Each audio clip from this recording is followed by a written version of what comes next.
Paul does not have anything of value that me I will attack, apart from his wife. Beautiful woman. I like her. Lady.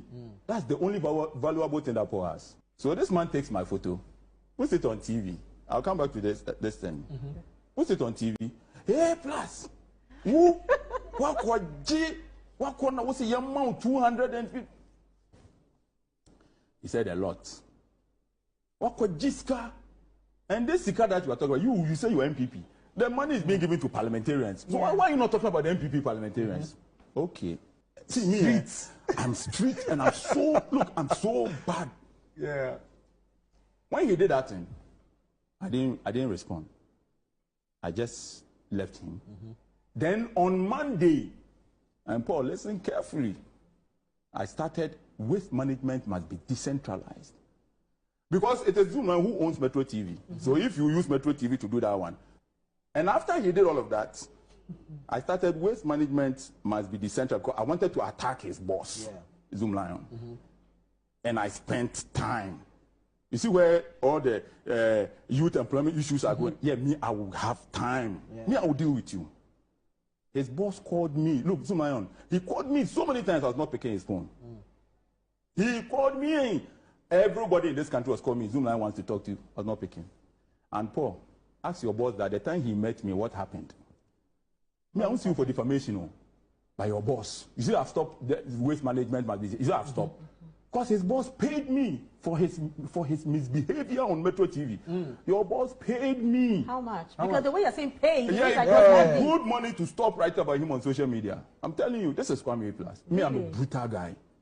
I am truly disappointed. A+ is a brethren of mine. I don't know how to handle this, but I will handle it. I am utterly disappointed. This guy is nothing but a blackmailer. A dirty blackmailer. Jesus. So you are no longer fighting for the people, you are fighting your own battles, blackmailing people. Hi.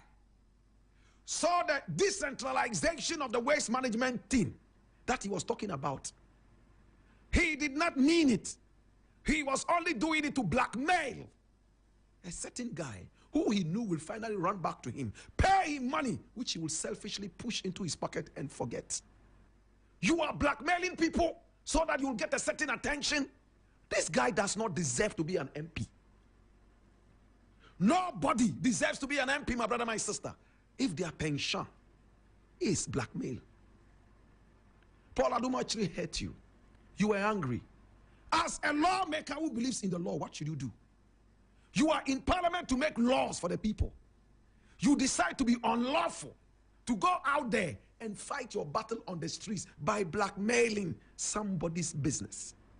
Now the person comes to you and pays you. You are not even ashamed of taking the money. This is a bribe taker who, my brother, my sister, should be impeached immediately from parliament. I'm disappointed in A+.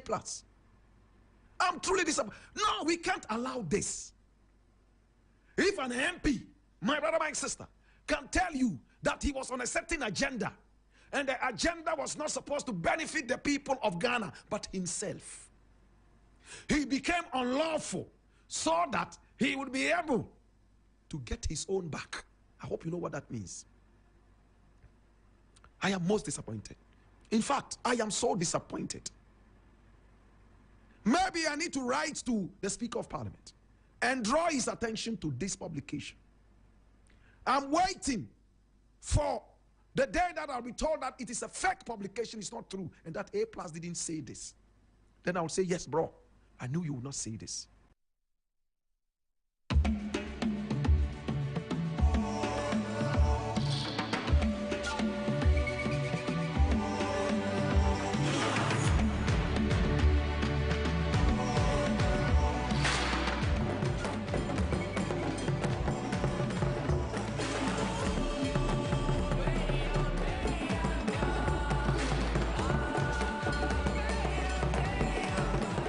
Ago Fiha, open your eyes and lend your ears and listen. A fourth republic did not come into being by way of external pressure either or by the activism of well-intentioned foreigners. The Ghanaian people themselves through their institutions and political parties, navigated the processes and parameters of democracy with great assiduousness.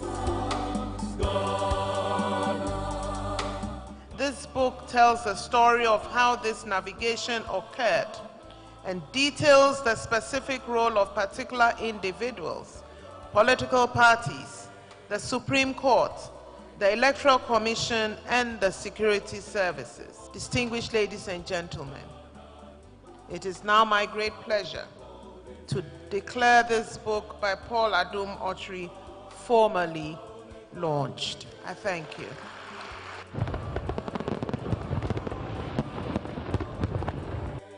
I think indeed we must pay compliments to what Paul Adom Otri has done.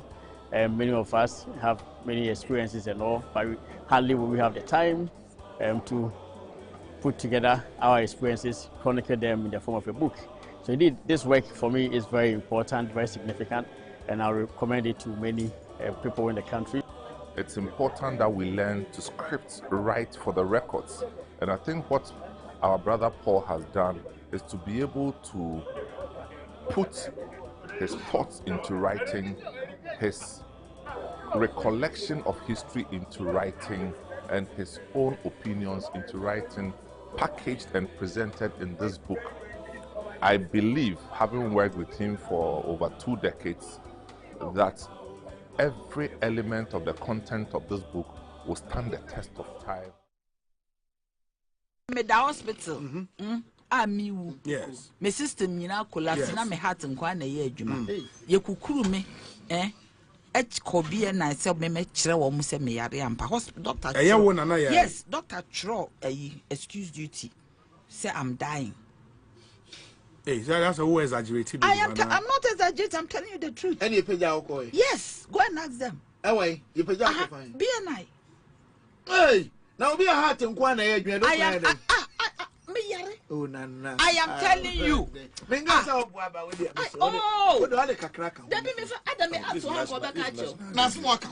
am not lying. You are not working hard and one. My whole body, I had a total system collapse. Breakdown. A total. And so you were sent to the. Oh, I am telling you. I don't know who said local. Oh, there's my call at least who you see. Oh, sticker, please. If no, sticker, yes, now can you tell the national security down. Mango trees, yes. Any name tree. Yeah. Mango trees, and papa is a mango tree, is a woman. Yes. Mango tree, banana, I'm brutal. Yes, they carried me there. Mango, I had a sack. My I want to Mankasa me yare akumaya. Wasa na koma pena na ye. The body ni na total system collapse. Yes. It's mango leaves no bitty or see and farmer men. I'm telling you. I feel no more. Na we na year ben no. 2017. Na now Dubai. I swear. What are you talking about? Yeah, kukuru me de me ba horse me yare. Into what is he talking about? It's one in a Zoom meeting near so yare and ask one yare. I am saying that this is an orchestrated plan by the enemies of Sami Jenfi. I don't understand. I'm telling you. So they used what is her name, whatever her name is. They Agrada. How can we even associate with tender and lightning? Tender and lightning, you don't associate with tender and lightning. Agrada. Yes, it's tender and lightning. Agrada. Yes, when a human being comes into contact with tender and lightning, it's death. It's death. She was used. Why should anybody give you money and you video it? Okay, after you videoed it, maybe for your own glorification. Then who sent it? And put it on social media. And put it on social media. And for what intent you say? Yes, that is what I'm saying, that who sent it? Who videoed it? I want to know who did that. It was an orchestrated plan. Orchestration? Yes, against Sami Jenfi.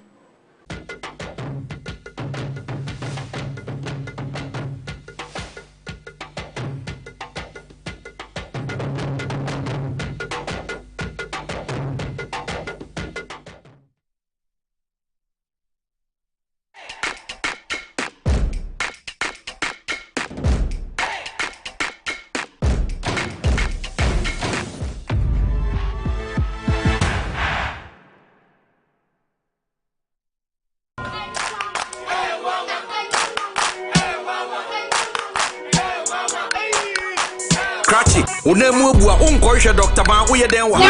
Oh, Mr. Yamfan come and me buru a. Mami doburo. Don't you tell me ko bra. Mumi Yamfan ko Dr. Ban ho. Dr. Ban o ya de. Bra, se ban no mpemu adwuma sasabro slow. Dr. Ban o ye. Say ni me kwana meka. Oh no mpemu nim di ono na ye expect nya zanfo no. O akra any Kumasi no mpemu expect yen kan kire.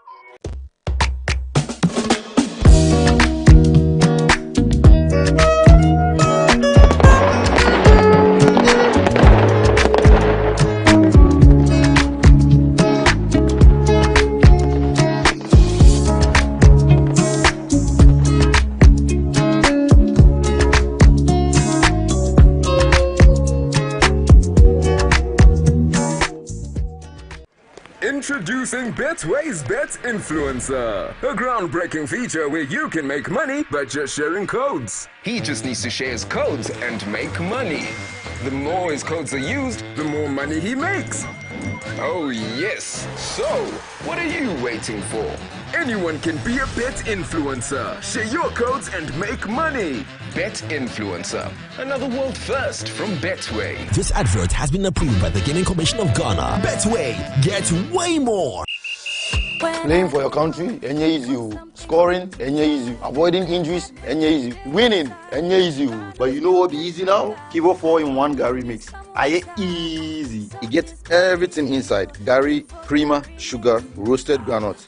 Just add water, then sharp my soakings make ready. Taste and energy, made easy. I'm a match winner, but the real champion is Kivo 4-in-1 Gary mix. Champion taste. This advert is FDA approved.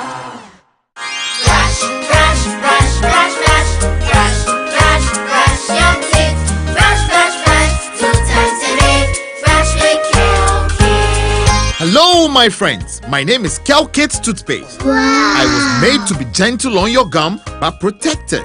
I will protect your teeth from cavity, make your teeth whiter, stronger, keep your mouth fresh all day. And best of all, I'm strawberry flavored. So put on a smile and try me. That's amazing. Just try me. That's my job. If you say so, jump on my brush. Makes your teeth stronger, chicky whiter, chicky stronger. Yay! You did it! I'm glad you like your new toothpaste. Don't forget to brush both day and night. Calkits, happy smile.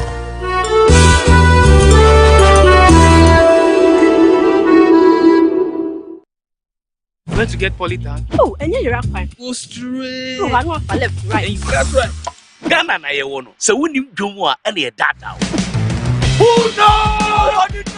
Abe, na here. Me pe polytank ato. Enu ti ta menu aba otu ko bia me na ba hayo. O fu ka bia e de enjoy ye kura. Akuya bulambo kotoman. Emu ha. Like they take took my eyes. Go to the distributor and you give the original polytank. Polytank. You hear the sound? Polytank. Papananka Sankasa. After this fufu and pepper soup, I go score goals like them the dash points.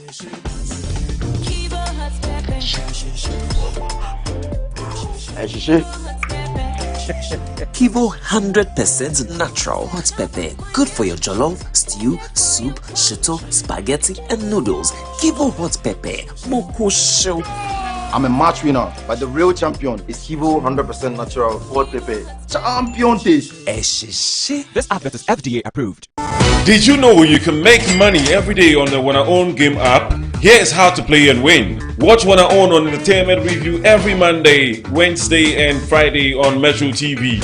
Scan the code for access, select a game, and play away. There's money to make on WannaOwn. What are you waiting for? WannaOwn, more money every day. Endorsed and accredited by NLA.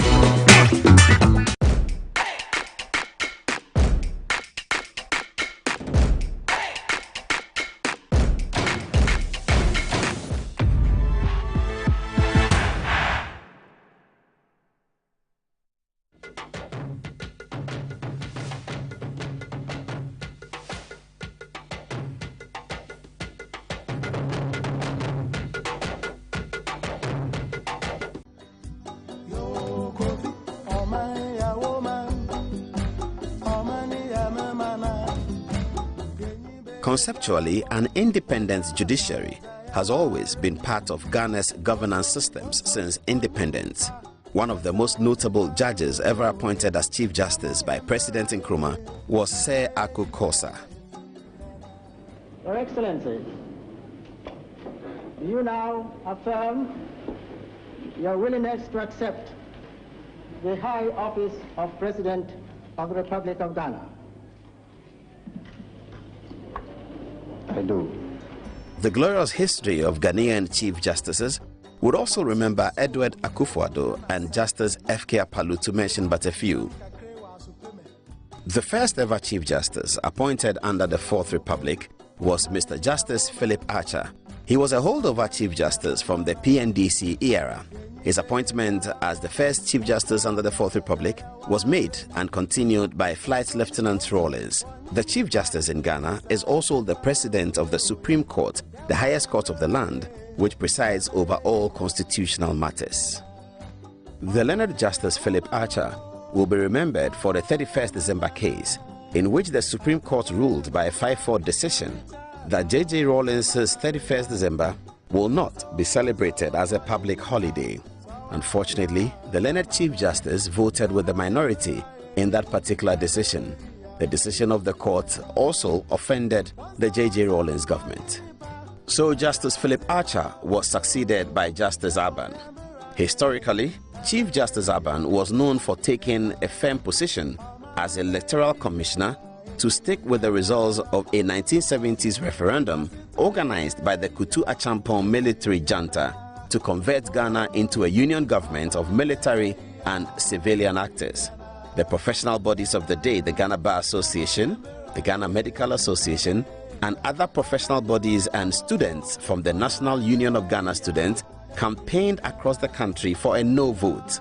Justice Abana's Electoral Commission had to flee for his life because the military junta wanted him to announce a verdict for a yes vote.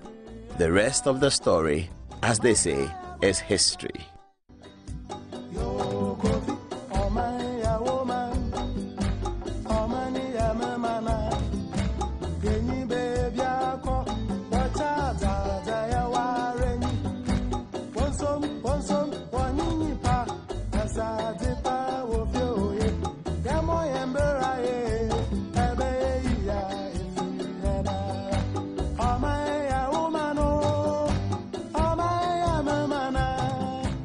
So it was with such high reputation that Justice Aban came to the seat as the Chief Justice of the Republic on 22nd February 1996, the day after P.A.N.K. Archer retired.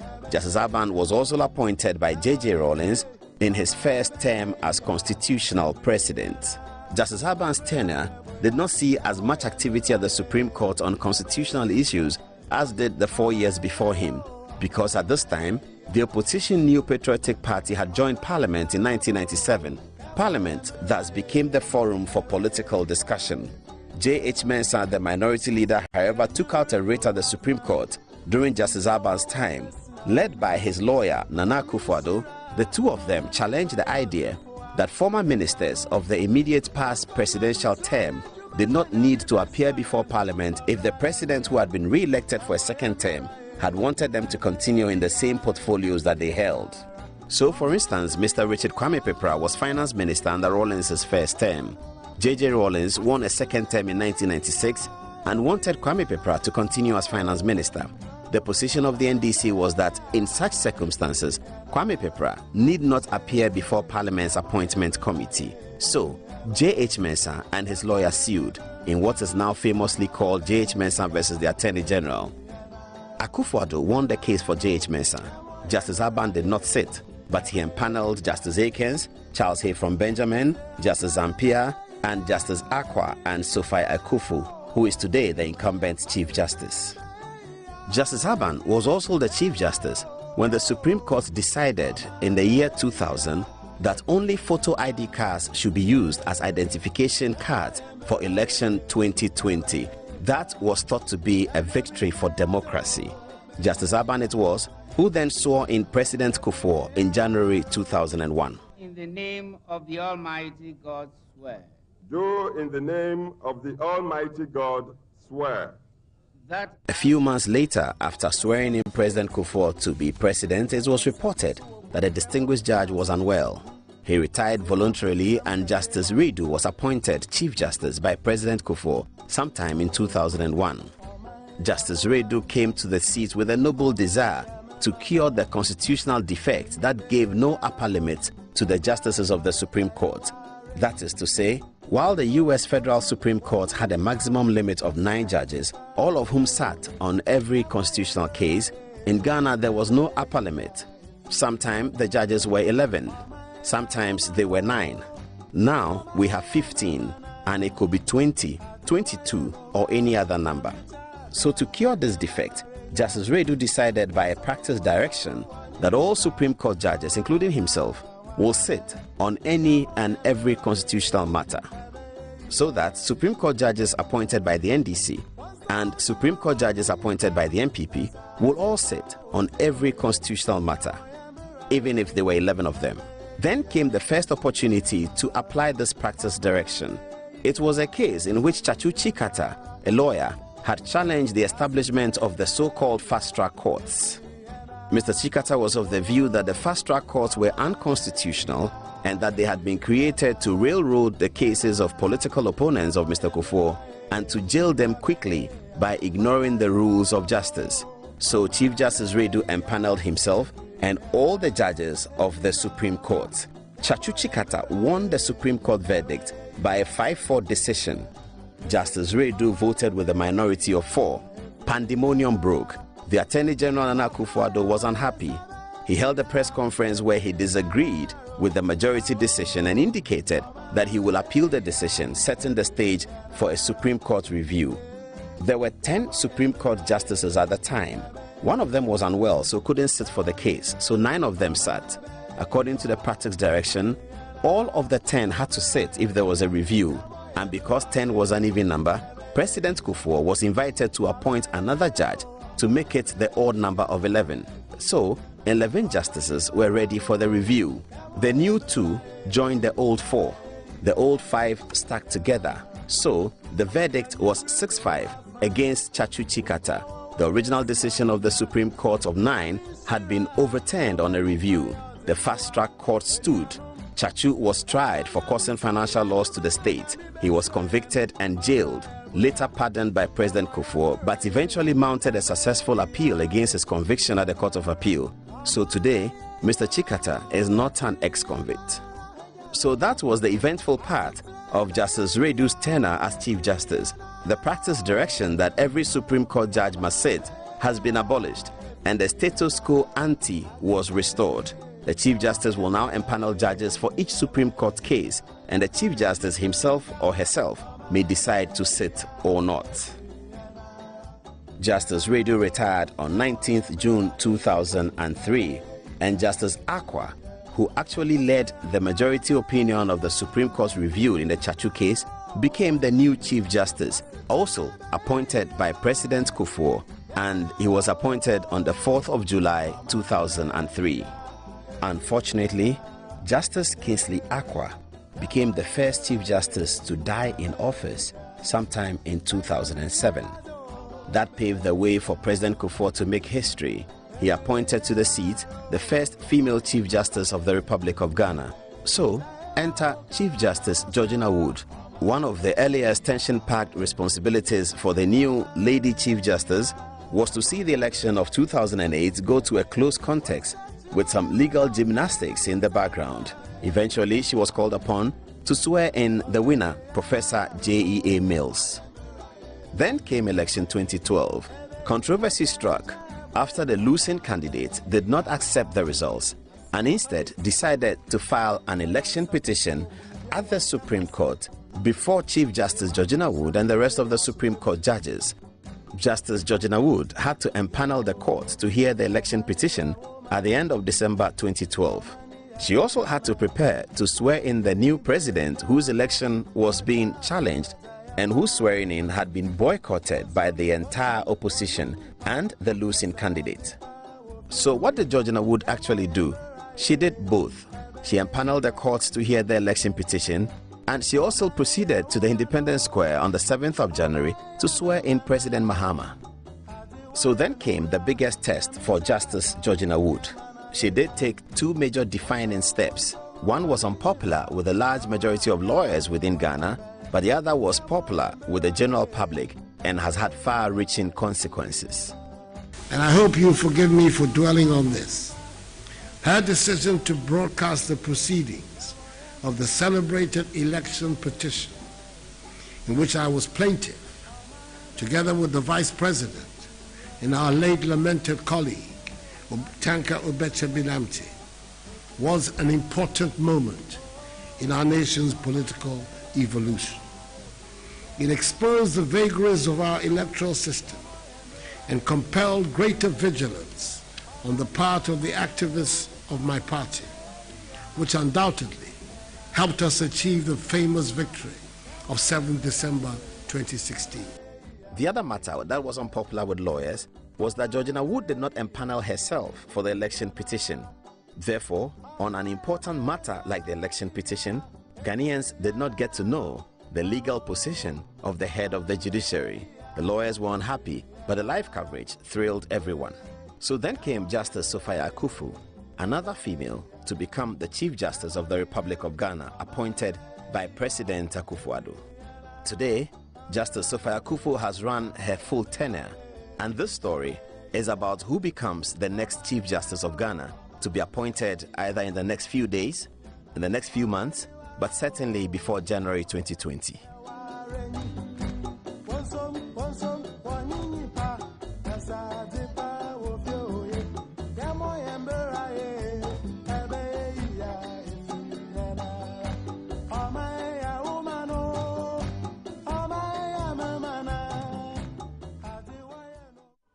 Recommended that in future the rules should be tightened such that only the party to the election and the Electoral Commission should be made respondents. The man you just heard is Justice Jones Doche. He is one of the two giant contenders that President Akufo-Addo will be considering to replace Sophia Akuffo. The other one is Justice Eni Yeboah. Justice Doche is 2 years ahead of Justice Eni Yeboah by seniority at the bar. However, they were all appointed to the Supreme Court on 11 June 2008, nominated by President Kufuor. This matter would obviously be a difficult decision for President Akufo-Addo, but it is President Akufo-Addo who is more than sufficiently endowed to make such a difficult decision. After all, he's been at the bar for 40 years, and he's the first president who has come to the presidency from an active practice at the bar, before the Supreme Court, before the Court of Appeal, and before the High Court. So, this is his decision to make. If you look at it that way, then the most important case that has affected Akufo-Addo's legal and political life will be the election petition. And both judges, Jones Doche and Eni Yeboah, sat at the election petition and delivered their verdicts. In fact, President Akufo-Addo actually quoted Justice Jones Doche in his concession. Getting further into the case, we realize that Justice Jones Doche, in his ruling, nullified all the votes on the pink sheet that had not been signed, and also said all the votes out of overvoting should be discarded. He said further that after the nullification and the discarding, if neither candidate had won 50% plus one, there should be a rerun between President Mahama and President Akufo-Addo. That's what Jones Doche said. Hear what Eni Yeboah said. He said, and I quote, "I will therefore grant the relief 1 in view of the evidence led and decline to grant relief 2. I, however, as consequential order the second respondent, that is the Electoral Commission, to organize an election to elect a president, as I cannot rely on an election which was seriously fraught with the malpractices, irregularities, and statutory violations proved in this petition, to declare the first petitioner as having been duly elected," unquote. Justice Eni Yeboah was therefore saying that the malpractices, the violations had all been proved in the petition, and it was therefore impossible for him to declare President Mahama as validly elected. Thus, most of the MPP lawyers support Justice Eni Yeboah to become the next Chief Justice. They, the MPP lawyers, must be putting a lot of pressure on President Akufo-Addo, who is the sole decision maker in this matter. However, It is believed that influential cousin of the president, lawyer Gabi Asare Chudaku, Attorney General Gloria Ekufu, outgoing Chief Justice Sophia Ekufu, and a few others within the close circle of Akufo-Addo have a soft spot for Justice Jones Doche. But the charge from the MPP lawyers is led by equally influential people: Secretary to the President Nana Asante Bedieto, Minister for Works and Housing Atachia, lawyer Philip Addison, the lead counsel in the election petition, and many more MPP lawyers within government are supporting Justice Eni Yeboah. It is reported that Deputy Attorney General Godfrey Dame will most likely side with the MPP lawyers to throw his weight behind Justice Eni Yeboah, even though he has very close relations with Justice Jones Doche as well. So what's the odds saying? We think that is a 2-1 for Justice Eni Yeboah to be named the next Chief Justice of Ghana, and it is a 3-1 for Justice Jones Doche to be named the next Chief Justice of Ghana. Good luck to both men, and also fare thee well, Justice Sophia Kufu. We shall always remember and maintain the high standards that you advocated for new lawyers. And yes, Justice Sophia Kufu, yes, we remember. Our girls have taken your advice. They will wait and buy their own iPhones. Yourself to some dirty old man for an iPhone or for any type of phone. It is a tool, that's all. One day you will own, you'll be able to buy one if you are patient and you do not throw away your virtue.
Good evening, I will be Oga.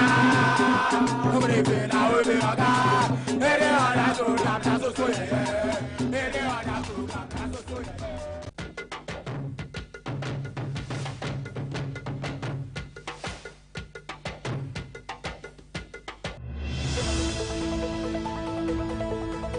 Tonight, the Chief Justice Gertrude Tokonu's impeachment trial turns a major junction as a petition has landed on President John Dramani Maham's desk alleging collusion among two leading panel members, a sitting Supreme Court judge, and one of the counsels for the petitioners. The story is that Justices Gabriel Puaman, the committee chair, Justice Asiedu, a committee member, Justice Yoni Kolendi, who ruled on the side of the majority to stop the injunction that was designed to halt the process, and lawyer Thaddeus Sori, who is counsel for Daniel Ofori, one of the most important petitioners, are said to have had dinner together at a plush restaurant in Accra near former President John Agyekum Kufuor's residence at the airport residential area. Soon after the allegations hit media circles, lawyer Sori issued a disclaimer on his Facebook page. We have spoken to lawyer Sori, and tonight we will assess the details of the petition. For some lawyers, they are asking, is it the case of Salah and the Attorney General revisited 53 years after the landmark Supreme Court ruling? Or is this just a case of magnificent grandstanding? What a story! What a democracy! Join us for this one tonight, and there will be some constitutional lessons as well. Also tonight, Kwabena Edubuahin is out of custody, but it is a luta continua for him and his lawyers. We will update you on the latest on that one. In sports, English club Manchester United, now 16th on the English Premier League, have a cup final against Tottenham Hotspurs, but it will be played in Spain. Will Manchester United secure a third consecutive silverware as opposed to Arsenal's perennial trophy drought? Join us on TV, online, and on Facebook. And tonight, introducing updates of the live program on Twitter, 9 o'clock sharp on Good Evening Ghana on Metro TV.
Tonight, the Chief Justice Gertrude Tokonu's impeachment trial turns a major junction as a petition has landed on President John Dramani Maham's desk alleging collusion among two leading panel members, a sitting Supreme Court judge, and one of the counsels for the petitioners. The story is that Justices Gabriel Puaman, the committee chair, Justice Asiedu, a committee member, Justice Yoni Kolendi, who ruled on the side of the majority to stop the injunction that was designed to halt the process, and lawyer Thaddeus Sori, who is counsel for Daniel Ofori, one of the most important petitioners, are said to have had dinner together at a plush restaurant in Accra near former President John Agyekum Kufuor's residence at the airport residential area. Soon after the allegations hit media circles, lawyer Sori issued a disclaimer on his Facebook page. We have spoken to lawyer Sori, and tonight we will assess the details of the petition. For some lawyers, they are asking, is it the case of Salah and the Attorney General revisited 53 years after the landmark Supreme Court ruling Or is this just a case of magnificent grandstanding?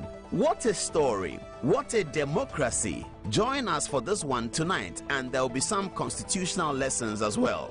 Also tonight, Kwabena Edubuahin is out of custody, but it is a luta continua for him and his lawyers. We will update you on the latest on that one. In sports, English club Manchester United, now 16th on the English Premier League, have a cup final against Tottenham Hotspurs, but it will be played in Spain. Will Manchester United secure a third consecutive silverware as opposed to Arsenal's perennial trophy drought? Join us on TV, online, and on Facebook. And tonight, introducing updates of the live program on Twitter, 9 o'clock sharp on Good Evening Ghana on Metro TV.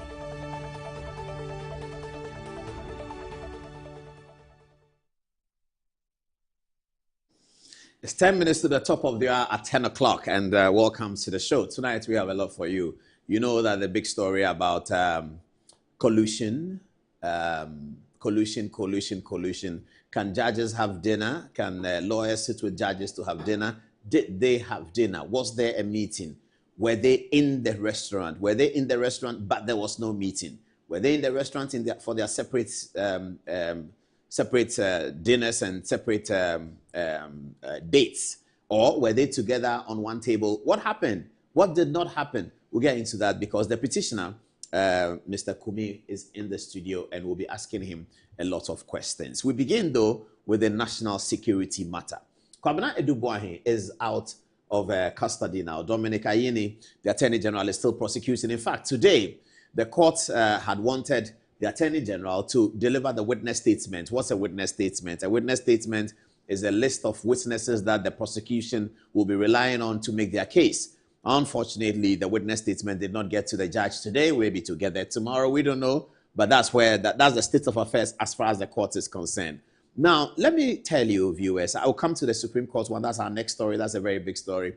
And perhaps eventually we'll talk about Manchester United. Also, tonight, there is the controversy about my brother from Ningo, Pram Pram, the member from Ningo, Sam Nate George, is threatening legal action against PK Sapon, a regular writer and Facebooker who had been on his Facebook page to allege that Sam George had received a gift of a car. Sam George has issued letters publicly indicating that he will take legal action. But there's a bit more to that because Samuel Brian Boabe, one of my favorite bloggers. Is he a blogger? Samuel Brian Boabe is a good writer as well. He's one of my favorites. He's raised a fundamental issue about the whole Sam George car situation. We'll be talking a bit about that. I had texted Sam George earlier today asking whether the story was true. He denied it. And he also sent me the legal documents and other documentation to support the claim that the car is not a gift, etc., etc. We'll get into that. That's coming up a bit in a bit. But now, the Attorney General, the learned Dominic Ayine, is still prosecuting Kwabena Edubuahin in public. And I say in public for a good reason. Let me begin the story now. The reason why this is a national security matter is that when you are prosecuting somebody who held the position of Kwabena Edubuahin, you are actually prosecuting the national security, and it's hardly ever done. And hold on, let me land. You get what I'm saying? Kwabena Edubuahin was working for national security. In working for national security, they do all kinds of things that we are not supposed to know. We being the ordinary citizens, we are not supposed to know, and they do that because their responsibility is to make sure that national security is not just policing and gun and all of that. Their responsibility is to make sure that the WASSCE exam happen seamlessly. That's their responsibility. It's national security's responsibility to make sure that Asante Kotoko and Hasselhoff game at the Accra Sports Stadium is seamless. There are no people, nobody dies. National security's responsibility it is that when there's no water in Damango, it's a national security matter. It is national security's matter when the Asante Hine is celebrating Akwesi. It's a national security matter. The protection of the household is a national security matter. If the president has an important person in his life and the person is living at some place, national security can advise that because this person is so important to the president, either as a policy advisor or something like that, the person must move from this place and come and stay here. National security pays for it. So the things that national security do, we are not supposed to know, because when we get to know, it will take away the effect, the authority of the national security. It is for this reason that you wouldn't find, let me see the historical photographs. Even when there are hostile changes in government, even when there's a coup d'etat, here is Commander Sasijima, who once occupied national security positions. Now here is Totobi Kwachi, who was a national security couple. Oh, you didn't get me Captain Chikata's photograph. Sorry, it's not there. I think we didn't add it to the list. Captain Kojo Chikata. Now, Totobi Kwachi took over from Captain Chikata. Now, so when Totobi Kwachi took over from Captain Chikata, Totobi Kwachi is not going to ask Captain Chikata that, let me audit how you protected J.J. Rawlings. He's not going to ask that question. Even if he's asking that question, we won't know. We shouldn't know. He will deal with Captain Chikata that, Captain, but I don't understand this. I saw Bevlo Latte there. Let me see Bevlo Latte. So Bevlo Latte was 1999, 2000. He came back in 2009. So from Bevlo Latte, it came to Francis Poku. Good. Francis Poku here, former senior police DCOP, who became the national security officer after Bevlo Latte and Totobi Kwachi. Bevlo Latte actually was commander of the 64 Infantry Battalion in those days. And then Totobi Kwachi was Minister for National Security. And then they handed over to Francis Poku. Francis Poku will not say that Totobi Kwachi should come and render accounts on how he protected J.J. Rawlings, on how he protected Mrs. Rawlings, or how he conducted peaceful Akwesidaes, or how he conducted chieftaincy disputes, or how the Takrade girls were saved because he saw some money and he wants to know. And they don't do that. They really don't do that. They don't have that conversation. I mean, you remember the 2017 incident. It's a national security matter, but I think we didn't realize that. And the matter came out, and many senior MPP people told me that they regret that situation. It was a very private conversation between the outgoing president, John Dramani Mahama, and the incoming president, Nana Addo Dankwa Akufo-Addo. It was about a house. And the outgoing president, John Dramani Mahama, has said that I want to live in this house. This is where I've lived since I was vice president. If it pleases you, can I stay here? Apparently, there was an agreement, and that Asante was involved and all of that. Later on, the Hawks in the MPP party said that we had won the election. He didn't win the election. He got only 44%. How does he decide? Wait, he should clear off from the house. When an agreement had been established between the outgoing president and the incoming president, the Hawks came in and said, John Mahama should pack his things and leave the house. All of that. Somehow, regrettably, the pressure stayed, and John Mahama decided that he doesn't want any of these things. He's leaving. I remember in those days, I had a conversation with somebody. Now, at that time, I was really in the middle, and I know what I'm talking about. Some people know as well. In those days, if you were standing with John Mahama for 10 minutes, he will get about 4 phone calls of people offering him houses. I was standing there. His phone was ringing like that. He has an outgone president. He was still in the house. There was pressure that he should leave. Drones were flying over the house, taking pictures. And he was getting phone calls. Oh, Your Excellency, I have 2 houses at Airport West. Come and look at it and choose one. What is this they are doing in Ghana? I have a friend who is, I think I'm older than him. Young man, I don't want to mention his name. He saw me there and said, Paul, why are your people doing that? What is this? And I said, Charlie, this is a big matter. He said, even I can give JM a house. Even me, I can give JM a house. What's his house? What is the point? And I remember, I saw the disappointment on John Mahama's face. And he said, it doesn't matter. Let's go. I mean, there's no problem. So that, and later on, some people told me, that I went to one of the important people. I don't want to mention it. I asked him that, but Gaps, what's happening? What's there? They said, well, I mean, the Hawks came in and this is so disappointing. This was the home that eventually Dr. Bawumia lived in and left. And at that time, they were building something for the vice president. This was a clear national security conversation that the rest of Ghana was unaware of. And as it should be, the rest of Ghana should be unaware of a situation like that. Now, if you start asking Kwabena Edubwahin that, the money that you took here and there, what happened? That's when he will start saying in public that I gave the money to the parliamentary committee. I gave the money to the Attorney General who is prosecuting me. He himself benefited from the money. The Attorney General didn't benefit illegally from the money. He was a chairman of a committee of parliament. Money was given to the committee of parliament. That's fine. But the Attorney General may not have known at the time where the money came from, because Kwabena Edubwahin did not hand the money over to the committee of parliament. He didn't do that. He was responsible for the money and probably handed it over to the speaker or deputy speaker, and it was for the benefit of the members of the committee. So now you are prosecuting him. It tells you that the 20 cedis in your pockets, it is that money that you are prosecuting. And then all of Ghana is saying, hey, so committee members take money. That's what happened 2 weeks ago. Hey, parliamentarians take money. That is part of a national security apparatus. It's part of a national security operation to keep the republic afloat.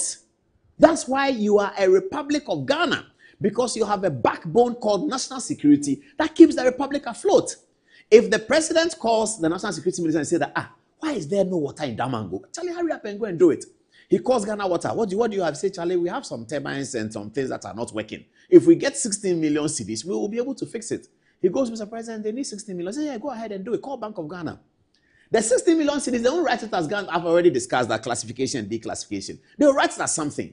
When Francis Poku comes to take over, he doesn't go to Gwevlo Lati and say, but you, the 200 million that you spent on the Rawlings thing, what was it about?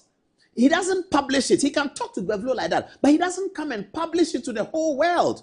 Because if you do that, then you are reducing the effects of national security. And that's really where we are today. If the prosecution of Kwabena Dubois continues, that's what is going to happen. We are going to have so much in the public domain that we don't want. I'm sure some people are watching me, young men watching and say, hey, national security, yes, you can hear Juma Oho. That's fine. There's no problem with that. And young people who want to go to national security, if you read Jeffrey Archer's books, Shall We Tell the President, First Among Equals, he discusses, especially in Shall We Tell the President. You can Google it, Shall We Tell the President by Jeffrey Archer. Very good book.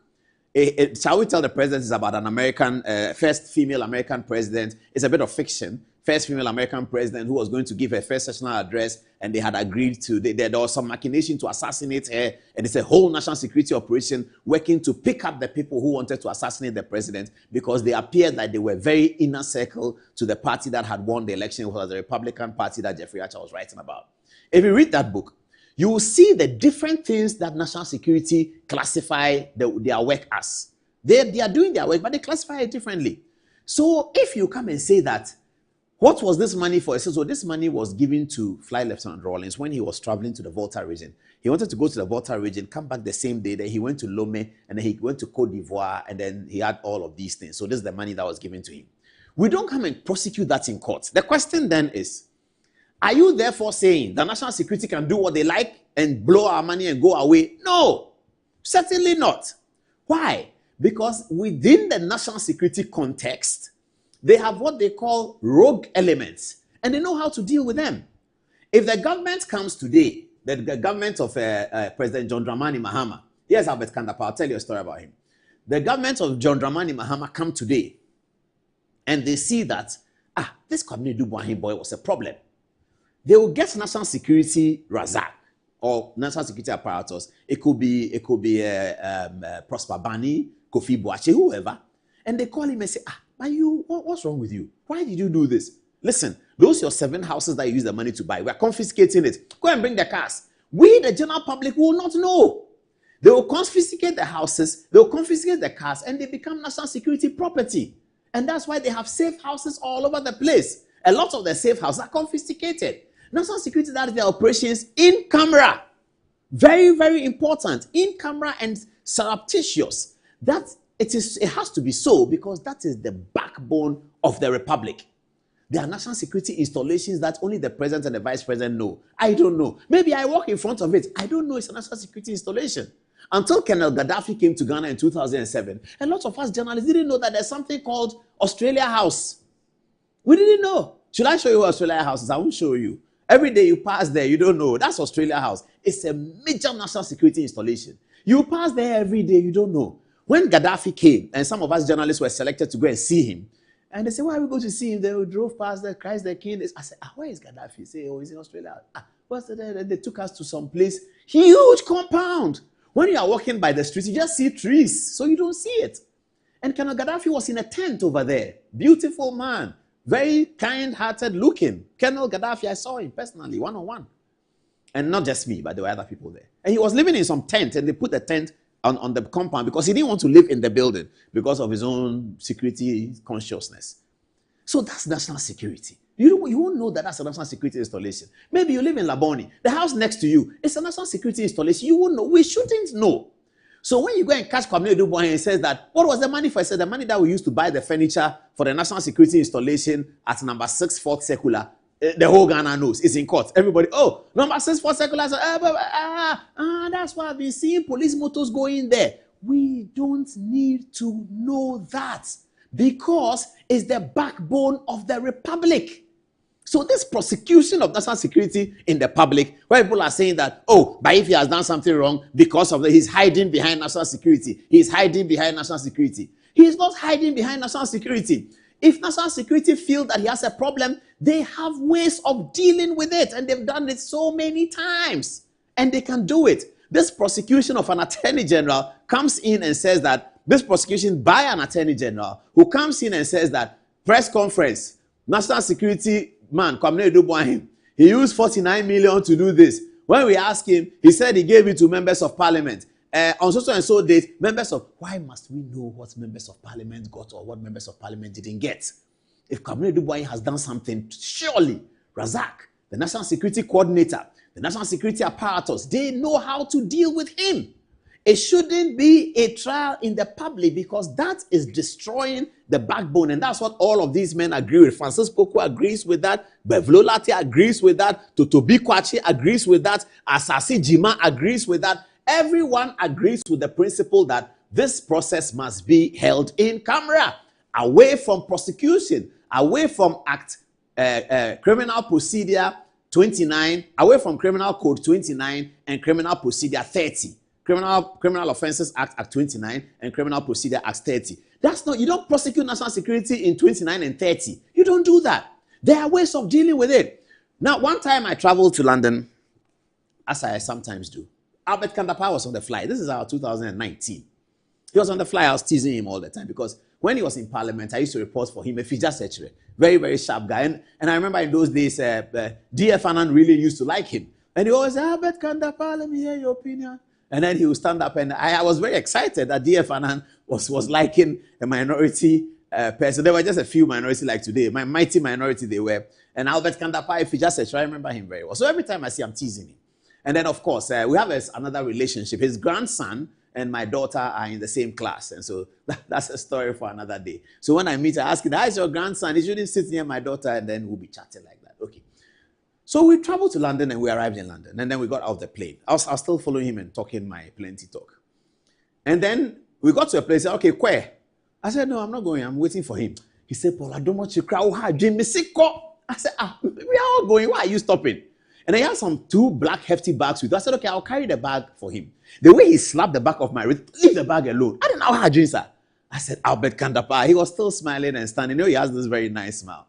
So he seemed to be waiting for something. I didn't know. I said, no, today, me and him, we are waiting. Then some Abrafo people appeared. Some 2, they were looked very straight. I don't know what eye contact they made. Then one of them took the bag. Then they took the bag. Then they walked that way. I attempted to follow him. He said, hey, get out of here. And then I just teased him and I walked off and I ran away. But that's what it is. It's national security is globally connected. It's not just us. And people are calling people in Ghana that, hey, but Ghana, what is happening? Why are you people broadcasting your national security in public? Don't you know that you have a republic? I really don't understand where this is going. I don't know much about national security, but from the little that I have seen, I don't understand where the Attorney General is going with this. And it is still unclear whether the existing national security apparatus are fully backing the trial of Kwame Dubois under 29 and 30 in the public high courts. I don't know. And all of us who are interested in Ghana should be asking these questions of the prosecution and asking these questions of the important people in government. Are we really sure that we want to do this? Are we really sure? Nothing to do with defending Kwame Dubois that he has done wrong or he hasn't done wrong. Nothing to do with that. Everything to do with the fundamental principles which we are dissipating. Haven't we had coups in this country? Coups have come, coups have gone. Did you ever hear that when Kwame Nkrumah was overthrown, they audited the national security process under Kwame Nkrumah? Did you ever hear something like that? Nobody did that, but it was a hostile takeover. When Achampon took over from Buzia, did you ever hear that they were auditing in public what Professor Fosu Amar was doing on national security? No. When NDC changed from MPP, did you, the hostile one, the 2001, the one that brought Francis Poku to power, Francis Poku took over from Totobi Kwachi.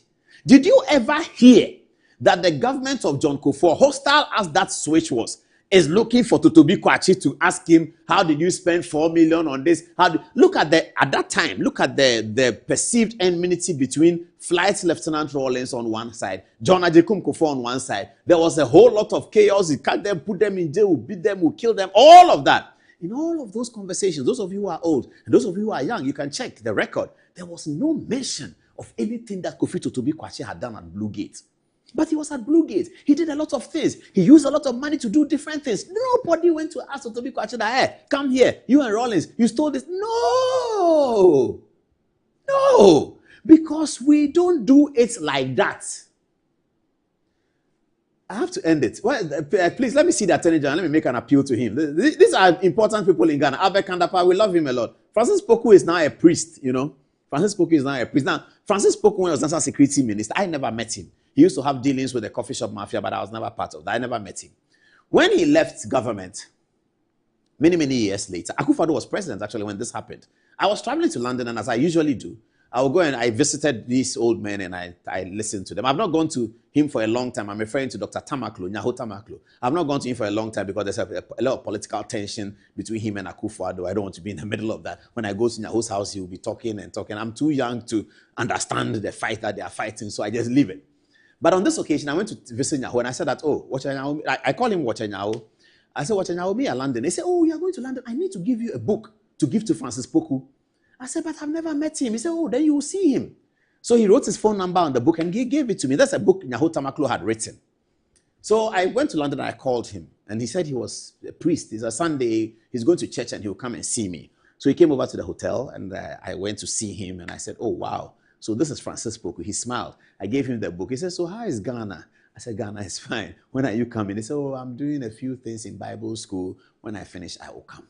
This is Francis Poku. The dreaded Francis Poku. When I met him, he spoke meekly, soft man.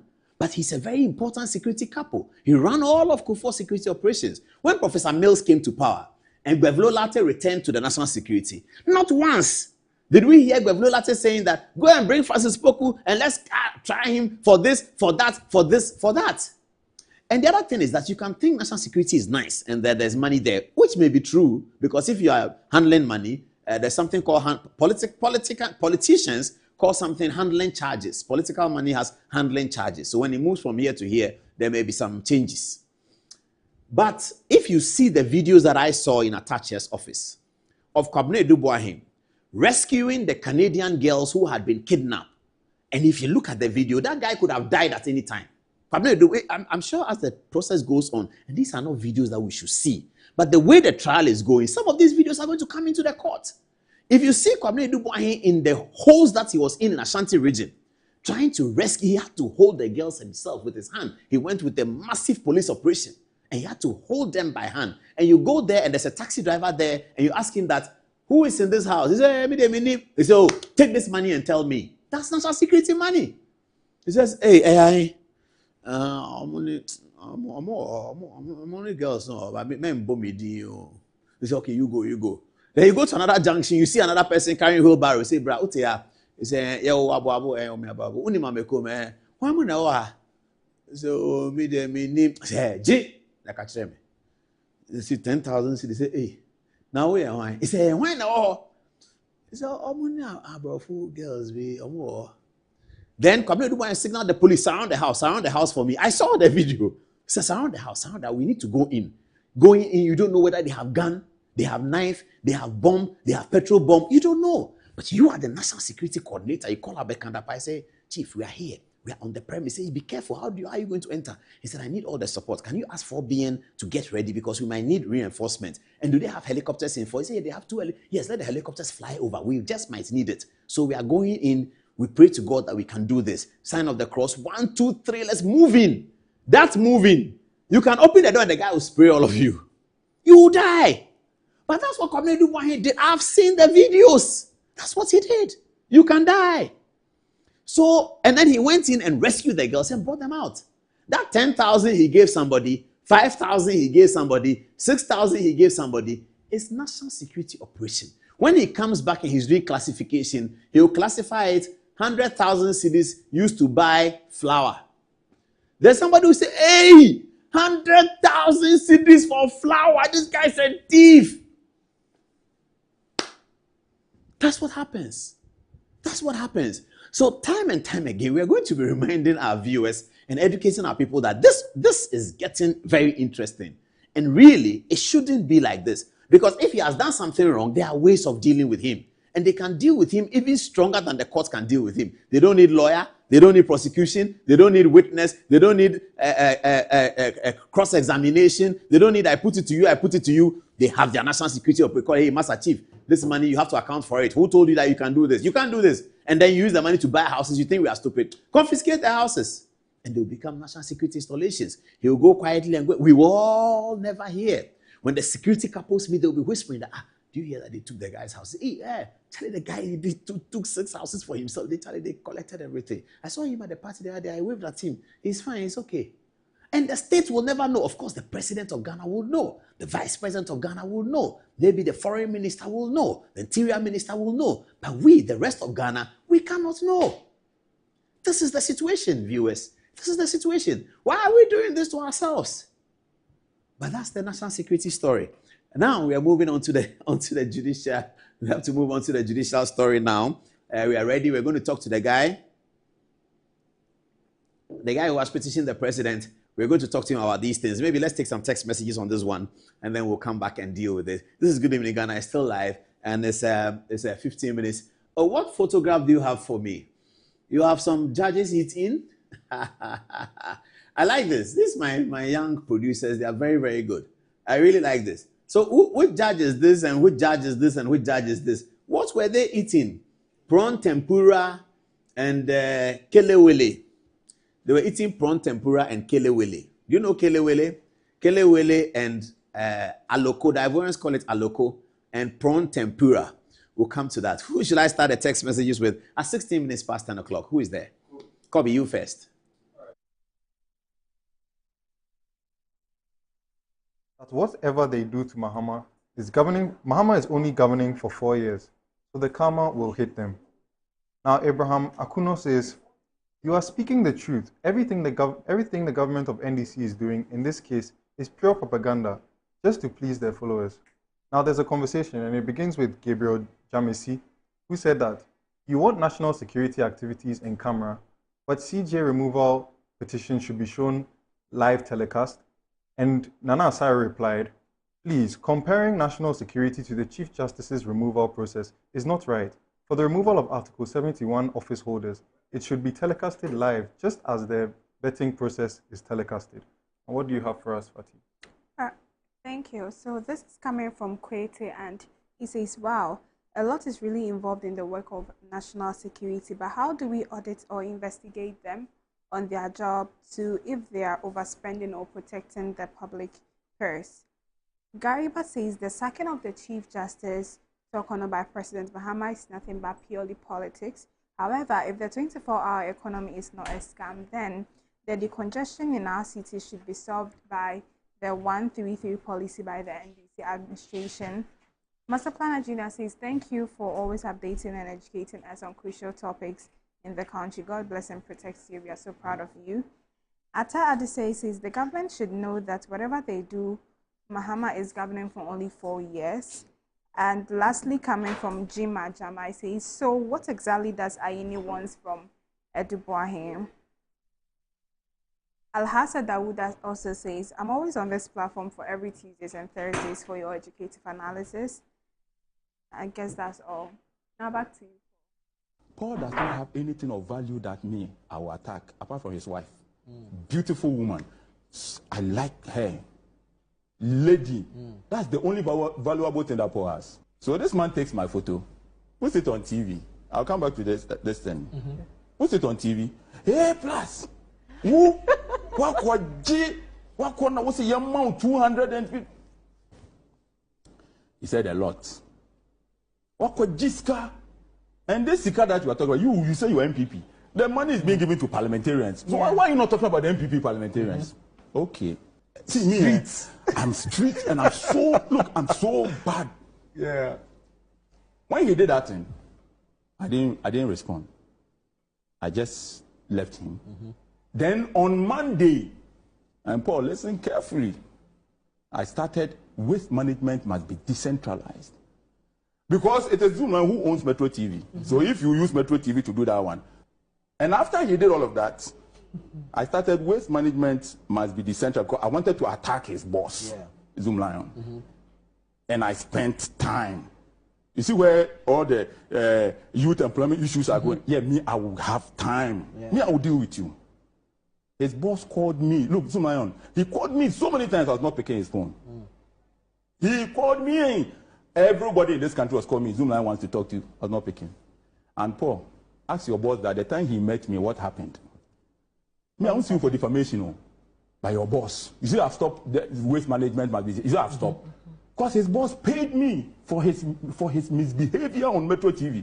Your boss paid me. How much? Because the way you're saying pay, you yeah, like good money to stop writing about him on social media. I'm telling you, this is Kwame A+. Me, I'm a brutal guy.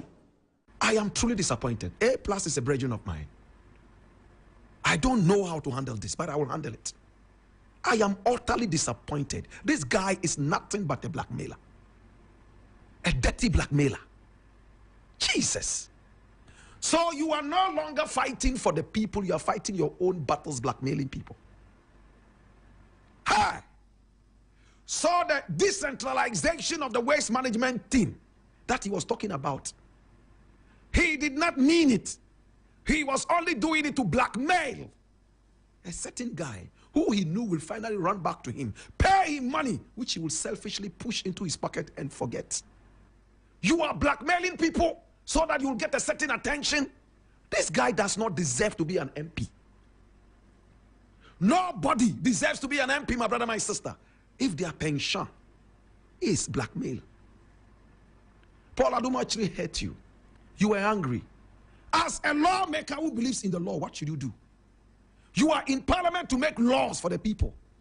You decide to be unlawful, to go out there and fight your battle on the streets by blackmailing somebody's business. Now the person comes to you and pays you. You are not even ashamed of taking the money. This is a bribe taker who, my brother, my sister, should be impeached immediately from parliament. I'm disappointed in A+. I'm truly disappointed. No, we can't allow this. If an MP, my brother, my sister, can tell you that he was on a certain agenda and the agenda was not supposed to benefit the people of Ghana but himself, he became unlawful so that he would be able to get his own back. I hope you know what that means. I am most disappointed. In fact, I am so disappointed. Maybe I need to write to the Speaker of Parliament and draw his attention to this publication. I'm waiting for the day that I'll be told that it is a fake publication, it's not true, and that A+ didn't say this. Tonight, the Chief Justice Gertrude Tokonu's impeachment trial turns a major junction as a petition has landed on President John Dramani Mahama's desk alleging collusion among two leading panel members, a sitting Supreme Court judge, and one of the counsels for the petitioners. The story is that Justices Gabriel Puaman, the committee chair, Justice Asiedu, a committee member, Justice Yoni Kolendi, who ruled on the side of the majority to stop the injunction that was designed to halt the process, and lawyer Thaddeus Sori, who is counsel for Daniel Ofori, one of the most important petitioners, are said to have had dinner together at a plush restaurant in Accra near former President John Agyekum Kufuor's residence at the airport residential area. Soon after the allegations hit media circles, lawyer Sori issued a disclaimer on his Facebook page. We have spoken to lawyer Sori, and tonight we will assess the details of the petition. For some lawyers, they are asking, is it a case of Salah and the Attorney General revisited 53 years after the landmark Supreme Court ruling? Or is this just a case of magnificent grandstanding? What a story! What a democracy! Join us for this one tonight, and there will be some constitutional lessons as well. Also tonight, Kwabena Edubuahin is out of custody, but it is a luta continua for him and his lawyers. We will update you on the latest on that one. In sports, English club Manchester United, now 16th on the English Premier League, have a cup final against Tottenham Hotspurs, but it will be played in Spain. Will Manchester United secure a third consecutive silverware as opposed to Arsenal's perennial trophy drought? Join us on TV, online, and on Facebook. And tonight, introducing updates of the live program on Twitter, 9 o'clock sharp on Good Evening Ghana on Metro TV.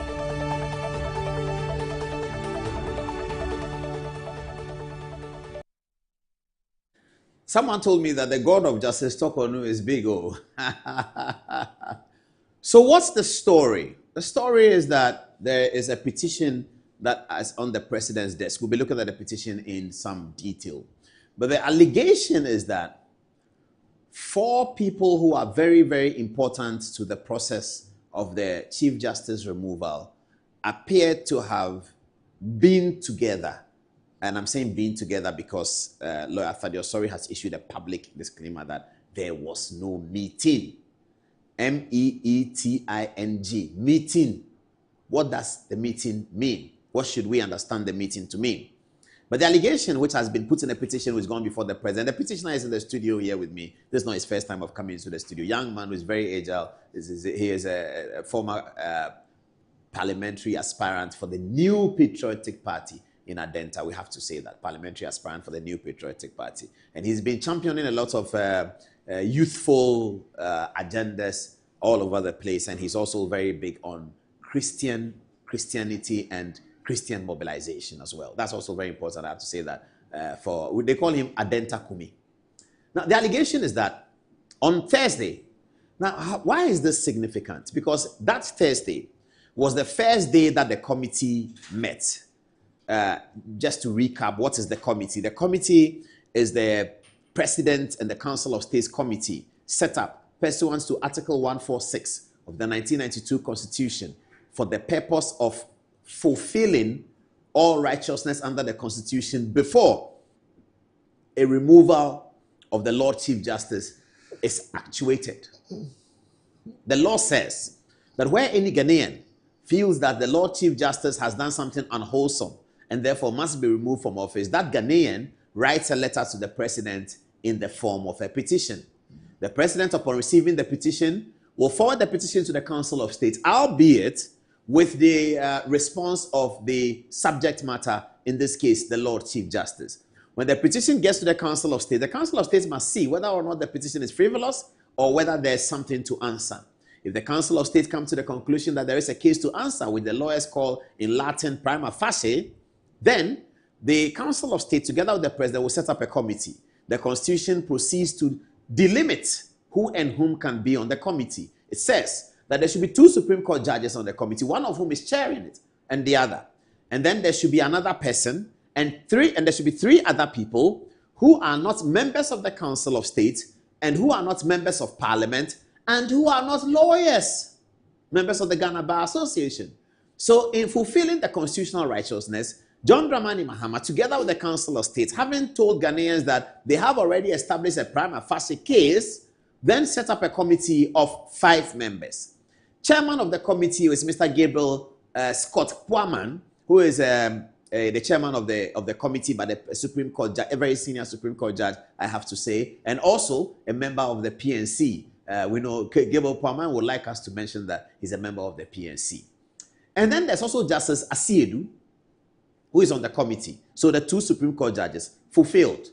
Then our own Domelevo, I'm looking to meet with him. You know, we had a lot of fights back in the day when Akufo-Addo was trying to remove him and he said he wouldn't go. And people like us were fighting on the side of Akufo-Addo. And eventually he was removed. But I went to the Supreme Court and we lost. We accepted defeat. But it was too late because he had already passed the retirement age. He was out. So I'm looking for Domelevo so that we can spy a little bit.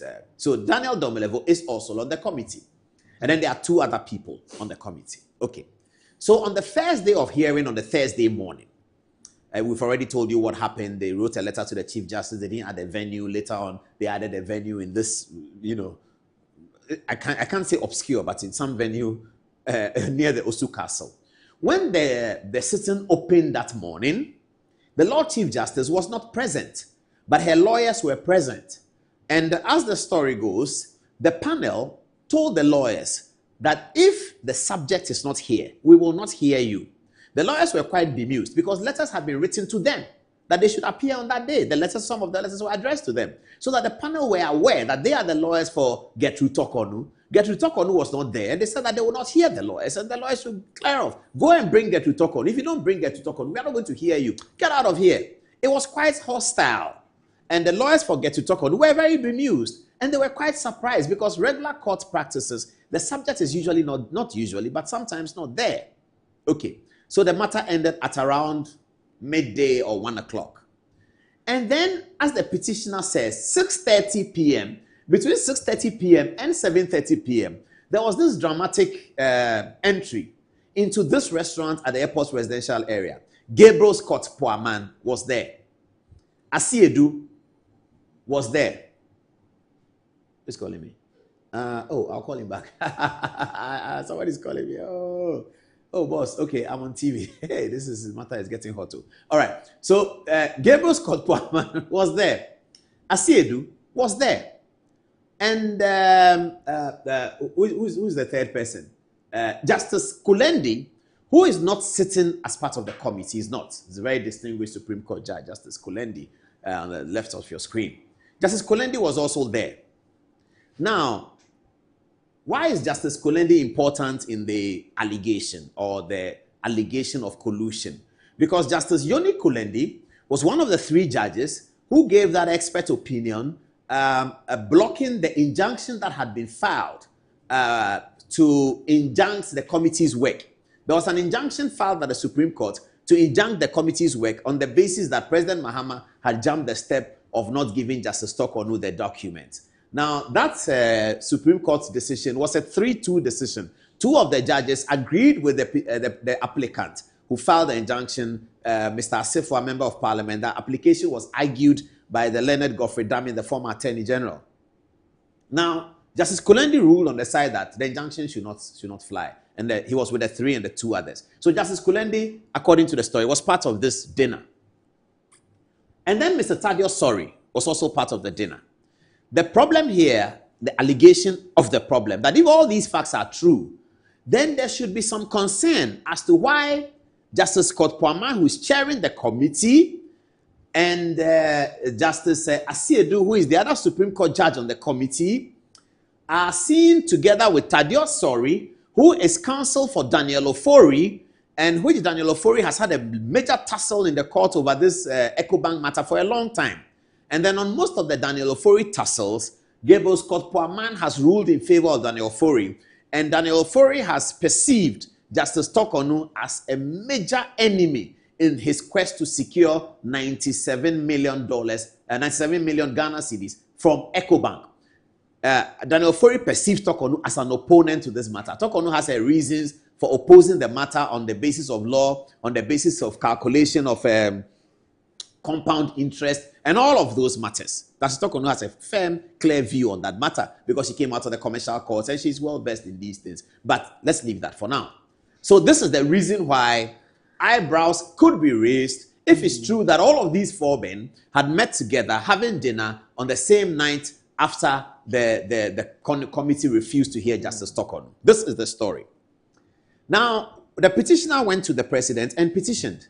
And the radio newspapers were carrying the story. And so this morning, on his Facebook page, can you put that? Thank you very much. On his Facebook page, Thaddeus Sori wrote this. It is a monstrous lie. No such meeting took place. It is very easy to fact check that. We know those who get justice through negotiation. I don't understand the second part of Thaddeus Sori's thing. He says, we know those who get justice through negotiation. I'm not sure who he means or what he means, but he's a very senior lawyer. So, I mean, I know he knows what he's talking about. But the fundamental thing that Justice Sori says here is that there was no such meeting took place. In Justice Thaddeus Sori's comments, we don't know whether he means that he was not at the restaurant, or that he was not at the restaurant that day, or that he was there but the other judges were not there, or that the other judges were there and he was not there, or that he left before the other judges came, or that they came before he left, or that they were all there at the same time, but they just talked about something, or that he was there and he met somebody else and the judges were together somewhere else. We don't know all of those details. So on this note, let me go to the petition and let's see what the petition says before we go to speak to the petitioner at 25 minutes past 11 o'clock. Let's get the petition now. So the petition is P.O. Box 622 Adenta, Accra, 19th May 2025. His Excellency John Dramani Mahama, President of the Republic of Ghana, Jubilee House, Accra, comma, Your Excellency, comma, petition for the dissolution of committee formed under Article 146 of the Constitution to inquire into the petition against the Chief Justice as follows. Is by Mr. Kumi. Respectfully, comma, I'm a citizen of Ghana and one with keen interest in the protection of the Constitution, particularly all steps taken by the President in furtherance of his duty to execute and maintain the Constitution and the laws of Ghana pursuant to Article 58(1) of the Constitution of Ghana. On 22nd April 2025, the spokesperson to the President informed the nation of the composition of a 5-member committee under Article 146 of the Constitution to inquire into 3 petitions for the removal of the Chief Justice, Her Ladyship, Justice Gertrude Araba Isaba Tokonu. The members of the committee were stated as Justice Gabriel Scott Poaman, Supreme Court Judge, Justice Samuel Adibu Asiedu, Supreme Court Judge, Daniel Yao Lobdomlevo, former Auditor General, Major Florence Bazwanura Dalugu, member of the Ghana Armed Forces, Professor James Sefa Jifa, Professor, University of Ghana. That's the 5. The spokesperson to the President followed up with another press release on 14th of May 2025, in which he indicated that the committee will hold its first sitting on Thursday, 15th May 2025. Respectfully, comma, I deem it my duty to bring to your attention the conduct of some of the members of the committee set up by your good self, which clearly has compromised their fairness and has brought the committee into disrepute. In the evening of 15th of May 2025, between 7:30 and 8:30 p.m., Justices Gabriel Poaman and Samuel Kwame Adibu Asiedu, together with Justice Yoni Kulendi of the Supreme Court of Ghana, were seen having dinner with the counsel for one of the petitioners before the committee, Mr. Thaddeus Sori, at the Santoku restaurant located at Villaggio Airport Residential Area, Accra. The strange meeting of the 4 persons who are keenly interested in and have played and indeed continue to play critical roles initiated in the processes for the removal of the Chief Justice excited the curiosity of some persons in the restaurant. Indeed, they were overheard discussing matters relating to the petition. Respectfully, comma, the record of the presence of the 4 justices, Poaman, Kulendi, Asiedu, and lawyer Thaddeus Sori at the restaurant and the meeting they had can easily be verified and confirmed. I like that. The above development is of grave worry, as proceedings for the removal of the Chief Justice of the Republic of Ghana is very solemn and serious process and should not lend itself to manipulation by any person or authority. The meeting between Justice Poaman, Kulendi, and Asiedu with Thaddeus Sori clearly has destroyed the integrity of the process and reduces public confidence in the process so far. Both Justices Asiedu and Poaman are members of the panel set up to inquire into the petition. They have no business meeting counsel for one of the petitioners outside working hours at the unofficial place, a restaurant, and to have a discussion. This is more serious when the record shows that Justice Poaman gave judgments in favor of the same petitioner, Daniel Ofori, represented by the same counsel, Thaddeus Sori, in Supreme Court.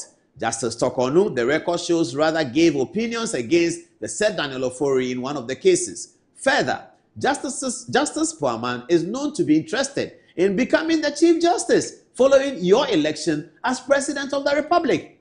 That's interesting. The petitioner is telling the President that, Mr. President, but you know that Justice Poaman, since you became President, he wants to be Chief Justice, you know. But that's really what he's saying. He said, but Mr. President, why? You don't know. You know that Poaman wants to be CJ, you know, because you were elected, you know that already. All right. Justice Yoni Kulendi is widely known to have been a close rival of Justice Tokonu for the position of Chief Justice when same became vacant after the exit of Justice Kwesi Eni-Yeboah. He, Kulendi, lobbied vigorously for the position but was disappointed by President Akufo-Addo. It is therefore not surprising that he voted with alacrity against the plaintiff, Vincent Eko Assefuah, to dismiss an injunction application filed by him to restrain the taking of further steps under Article 146 until the suit filed by him to challenge the process is determined. Clearly, he has an interest in seeing the exit of Justice Tokonu as Chief Justice. He is known to be interested in being appointed Chief Justice. Justice Samuel Kwame Adibu-Asiedu is also on record to have been one of those who actively lobbied to be Chief Justice after the exit of Justice Eni Yeboah. He was also, however, disappointed by President Akufo-Addo on account of being far junior in the Supreme Court at that time. He thus has a personal interest in the removal process underway. Respectfully, in view of the matter set out above, the membership of Justice Poaman and Asiedu of the committee set up by your good self is an affront to justice. The meeting they had with Thaddeus Sori at Santoku Restaurant on Thursday, 15th May 2025 clearly brings the administration of justice in the three petitions into disrepute and compromises their ability to efficiently discharge their duties to the Republic under Article 146 of the Constitution. Their conduct is deplorable and most unbecoming of justices occupying the highest court of Ghana. It has therefore the tendency to show that the whole process, quite unfortunately, is a sham. In the interest of preserving the integrity of the process, I hereby petition you for an immediate dissolution of the committee, as its ability to dispense justice is clearly compromised. Thank you. Yours faithfully, Alfred Abebio Kumi. 20 minutes to the top of the hour at 11 o'clock. This is the petition which has landed on the desk of His Excellency John Dramani Mahama. Play the promo for me again, and then we'll go to text message, and then I go to the interview with the petitioner. Play the promo for me again.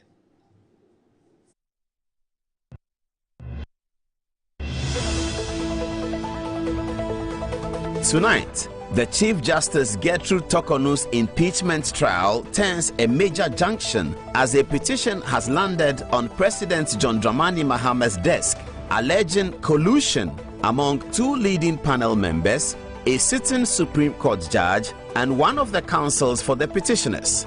The story is that Justices Gabriel Poaman, the committee chair, Justice Asiedu, a committee member, Justice Yoni Kolendi, who ruled on the side of the majority to stop the injunction that was designed to halt the process, and lawyer Thaddeus Sori, who is counsel for Daniel Ofori, one of the most important petitioners, are said to have had dinner together at a plush restaurant in Accra near former President John Agyekum Kufuor's residence at the airport residential area. Soon after the allegations hit media circles, lawyer Sori issued a disclaimer on his Facebook page. We have spoken to lawyer Sori, and tonight we will assess the details of the petition. For some lawyers, they are asking, is it the case of Salah and the Attorney General revisited 53 years after the landmark Supreme Court ruling? Or is this just a case of magnificent grandstanding? What a story! What a democracy! Join us for this one tonight, and there will be some constitutional lessons as well. Also tonight, Kwabena Edubuahin is out of custody, but it is a luta continua for him and his lawyers. We will update you on the latest on that one. In sports, English club Manchester United, now 16th on the English Premier League, have a cup final against Tottenham Hotspurs, but it will be played in Spain. Will Manchester United secure a third consecutive silverware as opposed to Arsenal's perennial trophy drought? Join us on TV, online, and on Facebook. And tonight, introducing updates of the live program on Twitter, 9 o'clock sharp on Good Evening Ghana on Metro TV.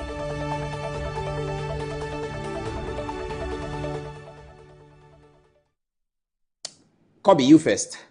Oh, do you want Fatty first? Yes, Fatty first. All right, thank you, Paul. So this is coming from Gastiman, and Gastiman says, so this is how this government has sunk, plotting day and night to remove the CJ just to control the judiciary. Now, their own trap is backfiring. 3 judges secretly caught at a restaurant when it was just a phone call between the former AG and Jakpa. They screamed for blood. Today, where are their voices? Hypocrisy. Gabriel says much ado about nothing. All the judges have an interest in becoming CJ. This petition should be thrown into the trash bin. It has no merit but speculations and gossips, just a waste of time. Kofi Nat says Justice Yoni Kulendi have no credibility to be called a Supreme Court judge in Ghana. Saeed Countryman says the orchestrated removal of the Chief Justice keeps hitting bump after bump. Incident by incident, it is becoming apparent that the NDC insistence on removing the good Chief Justice is despicable. Justice Palmer deliberately setting out the injunction, setting out of the courts before reconstructing the panel. Palmer taking up the chairmanship of the Witch Hunt Committee days and the major actors sharing a table at lunch. The NDC has confirmed that this is a communal labor that they are bent on carrying out. And lastly, coming from Moses at Champon, he says, it's exceedingly sad that the CJ is being treated like a newborn baby, a whole leader of an organ of government, but we are with her. CJ, as the battle is still in the hands of the Lord, we will continue her in our daily prayers. But NPP should ensure that CJ is well protected. What do you have first? All right, thank you, Fatih. So Alaji Husseini says, Paul, for me, the question I ask is that if the justices and the lawyer wanted to do a secret meeting, would it be a public place where they can be seen if the story is true? They could have done it in a place where nobody will see them. If the story is true, then we are all missing the point, except that they deliberately did it for a particular outcome, such as to derail the whole process. Now, Junior Akbar Tamale says, Ghana is becoming a banana state. NDC and our current president is trying much as possible to take the law into their own hands, but they have to remember that he can never be in power forever. Now, Anofo Joseph says, good evening to you, Mr. Paul, and your producers. In fact, if care is not taken, one of our arms of government is going to be like a political appointed position, and that's the reason why former presidents turned down all petitions that were filed to remove certain CJs. Now finally, Citizen Francis says, President Mahama's suspension of Chief Justice Gertrude Tokonu undermines judicial independence and sets a dangerous precedent for Ghana's democracy. This isn't just about one individual. It's about controlling the judiciary and eroding the rule of law. Ghanaians must stand up against this tyranny. Now back to you, Paul. Okay, so Mr. Kumi, here you are. Thaddeus Sori says that there was no meeting. Senior, good evening to your cherished viewers, and thank you for the opportunity to be on this great platform. I don't believe he was responding to my petition. He wasn't responding to your petition? I don't think so. When I wrote my petition, I was bold enough to mention the names of the people I felt had done something that I believe was unconstitutional.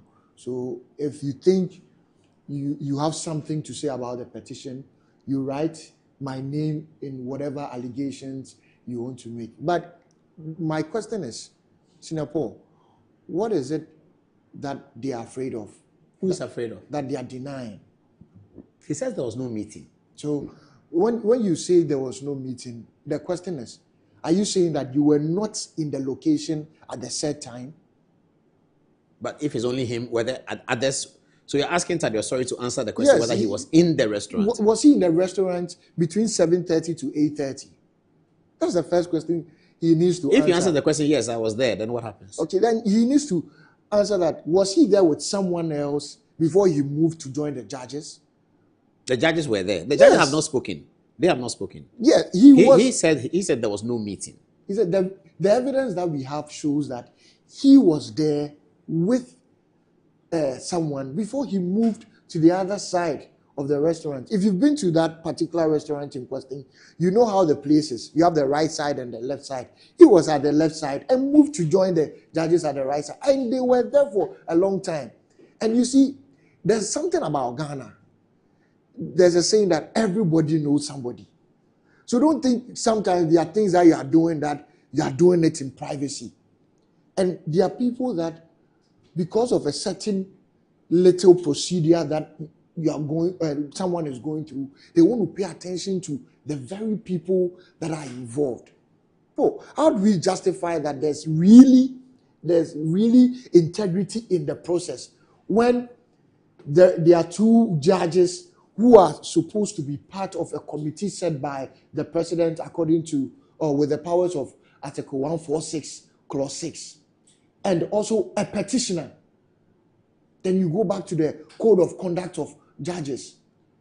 Which part are you looking at? Rule 1 of the Code of Conduct. You come to Principle 7. What are we looking at? Ex parte communication. What does it say?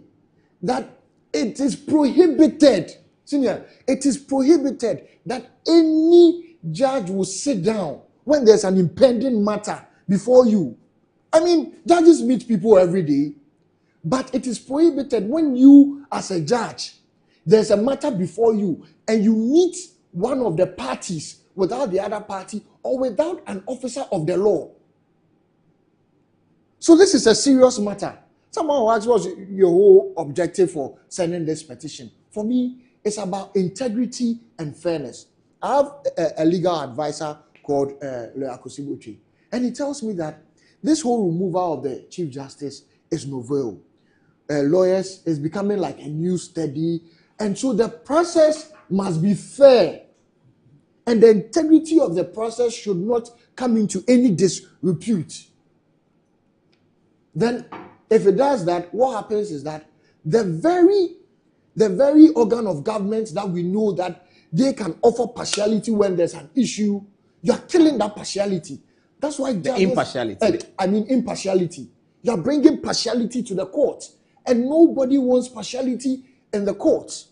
So that's why this thing is a very serious matter. And you know what's more interesting? If they are doing this to their own colleague, senior, how much more me? If judges are doing this to their own colleague, Chief Justice, how much more me? So it's a serious matter for me, and we shouldn't play with it at all. And I'm pleading with the president. The reason why I don't want to go into the details of this matter is because I want to give the president the benefit of doubt and also the benefit of time. That I know, as Ghanaians are now saying that he's a listening president, will look at this very well and tell us that the whole committee which he constituted with the powers of Article 146 will be dissolved. That's what you're asking. That's what I'm asking. For a new 5 to be set up. Yes, for a new 5. Because if they breach their own code of conduct, how are they able to be on the committee? So you're expecting a response from the president? Yes, of course. I see. That's interesting. What food do they eat? Oh, senior, I don't want to go into. I mean, as for that, it's someone's private matter. But the issue on board is that when you go to the code of conduct for the judiciary or for the bench, they call it a code of conduct for judges and magistrates. When you go to chapter 1 or rule 1, principle 7, talks about ex parte communication. That's what my producer is putting on the screen. We've seen that, yes. Yes. Okay, so you are relying on that. Yes, I'm relying on that. See, it is unfair. If you read it very well, it talks about the fact that you've actually created a situation where you will be partial against someone.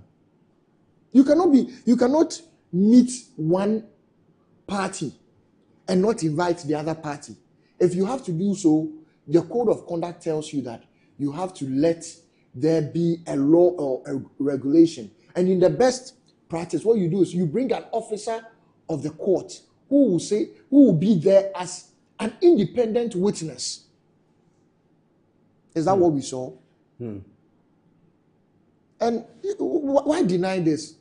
There's no problem with Sorry says there was no meeting. That's what he says so far. He hasn't told us yet that whether he was there or he wasn't there. He said there was no meeting. Was he there?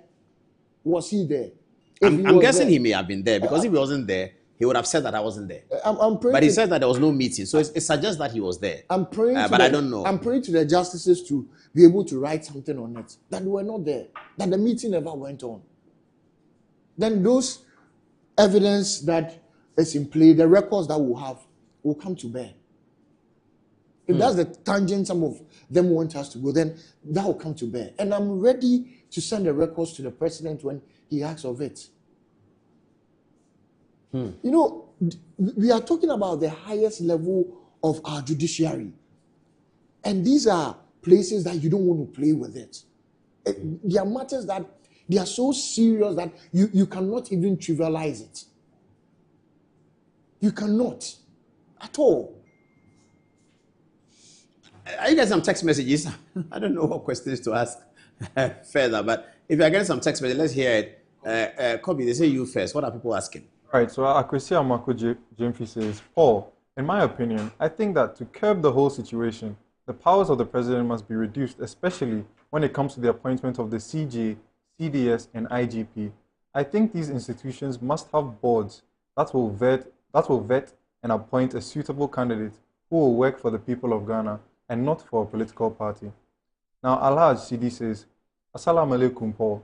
I wish you, this isn't in regards to this, but I wish you add chronic doomsor as the national security threat, because we are currently in deep doomsor.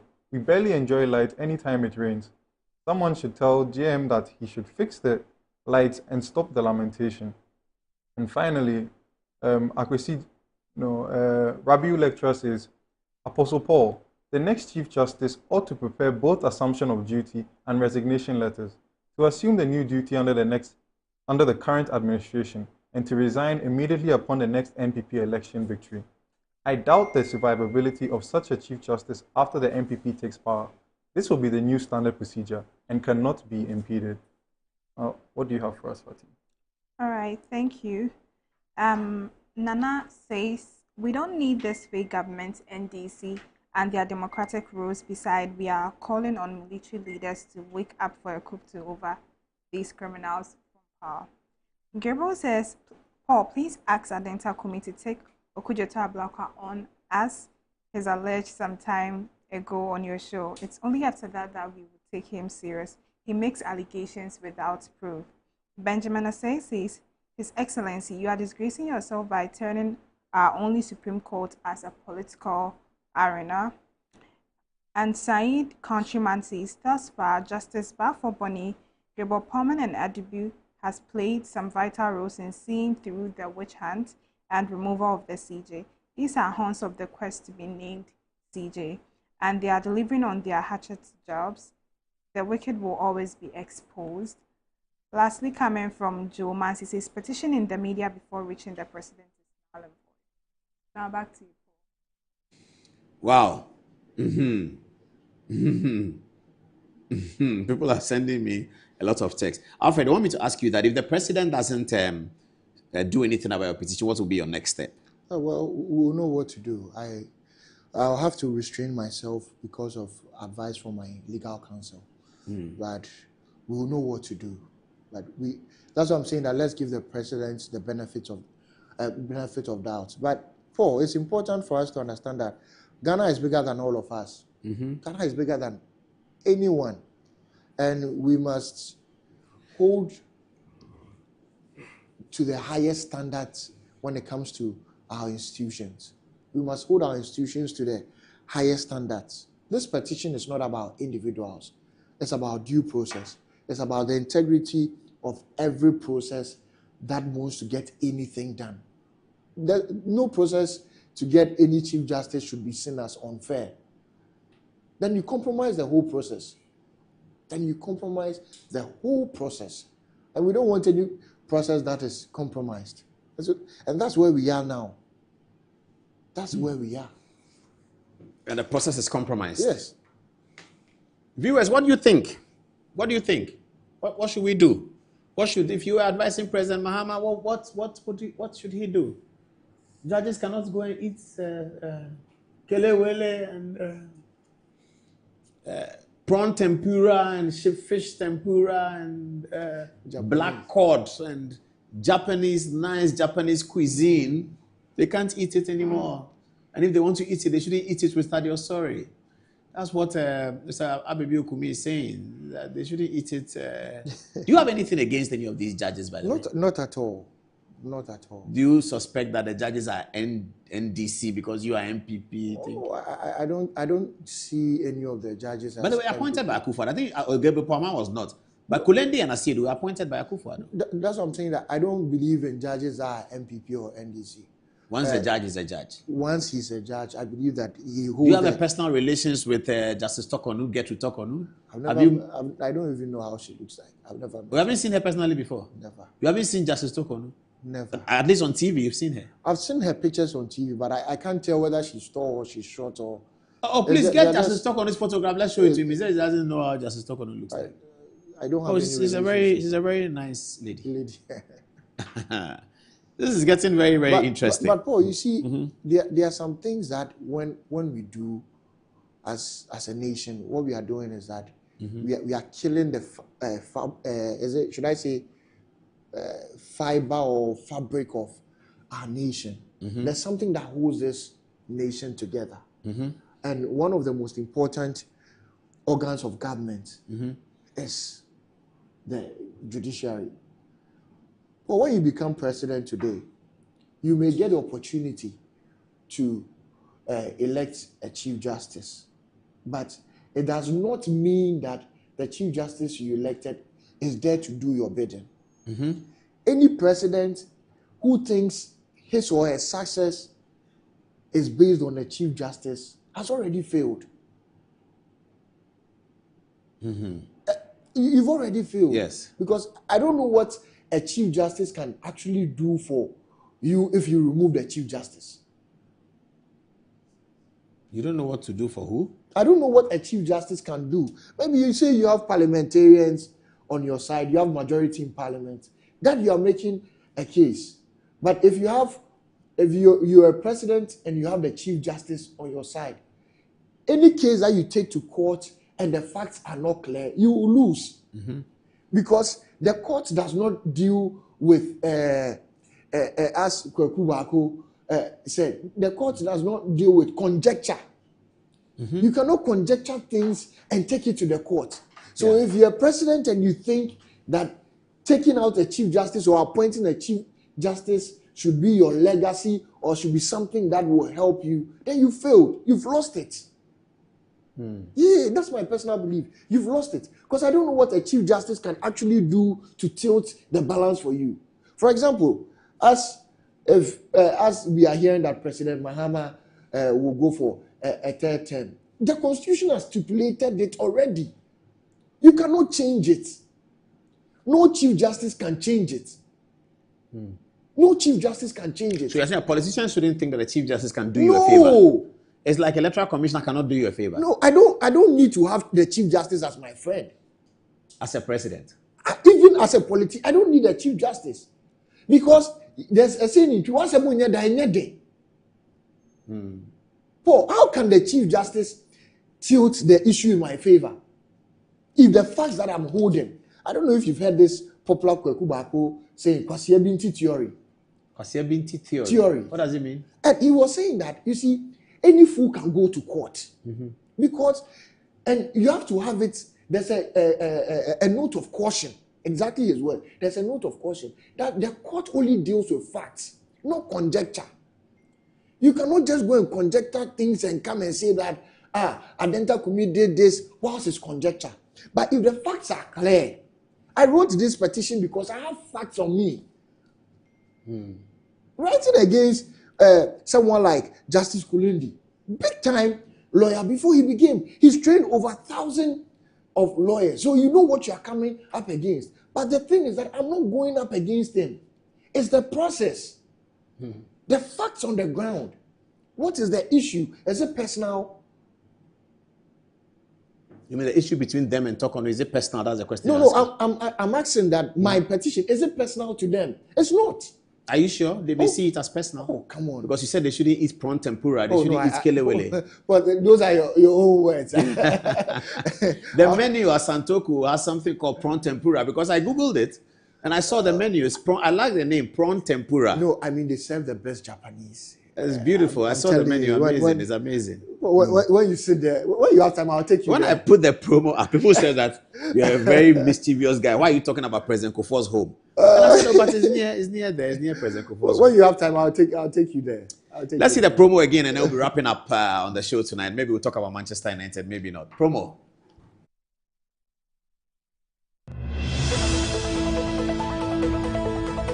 Tonight, the Chief Justice Gertrude Tokonu's impeachment trial turns a major junction as a petition has landed on President John Dramani Mahama's desk alleging collusion among 2 leading panel members, a sitting Supreme Court judge, and one of the counsels for the petitioners. The story is that Justices Gabriel Puaman, the committee chair, Justice Asiedu, a committee member, Justice Yoni Kulendi, who ruled on the side of the majority to stop the injunction that was designed to halt the process, and lawyer Thaddeus Sori, who is counsel for Daniel Ofori, one of the most important petitioners, are said to have had dinner together at a plush restaurant in Accra near former President John Agyekum Kufuor's residence at the airport residential area. Soon after the allegations hit media circles, lawyer Sori issued a disclaimer on his Facebook page. We have spoken to lawyer Sori, and tonight we will assess the details of the petition. For some lawyers, they are asking, is it the case of Salah and the Attorney General revisited 53 years after the landmark Supreme Court ruling? Or is this just a case of magnificent grandstanding? What a story! What a democracy! Join us for this one tonight, and there will be some constitutional lessons as well. Also tonight, Kwabena Edubuahin is out of custody, but it is a luta continua for him and his lawyers. We will update you on the latest on that one. In sports, English club Manchester United, now 16th on the English Premier League, have a cup final against Tottenham Hotspurs, but it will be played in Spain. Will Manchester United secure a 3rd consecutive silverware as opposed to Arsenal's perennial trophy drought? Join us on TV, online, and on Facebook.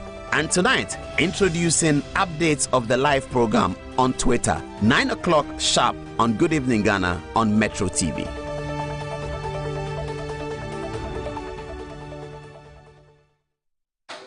Tomorrow night, I'll be watching the Manchester United and Tottenham final at Atache's office in Labone. You can join me there. Ata will be there. Ata doesn't know much of football, so I'll be showing him. But he has a brilliant son who likes football a lot. His name is Beye Man. Barrister at law, solicitor at the Supreme Court of Ghana. Beye Man, young man, is called to the practice in England and New York. He likes Manchester United. I like Manchester United. I'll be in Atache. Ata doesn't want me to say that. I'm going to say that I'm watching the game in your office. I'll be in Atache's office. Alfred, thank you very much. Thank you, sir. Viewers, thank you very much. Good night. Yes. My system, you know, collapse na me heart and kwana ye adwuma. Ye kukuru me, kobi na se me kyerɛ wo mo se me yare ampa. Doctor. Yes, Dr. Tro, excuse duty. Say I'm dying. Hey, that's a who exaggerated. I'm not exaggerating, I'm telling you the truth. And you pay your coin. Yes, go and ask them. Away, you pay your fine. BNI. Hey, now be a heart and kwana ye adwuma. I am oh nana. I am telling you. Oh,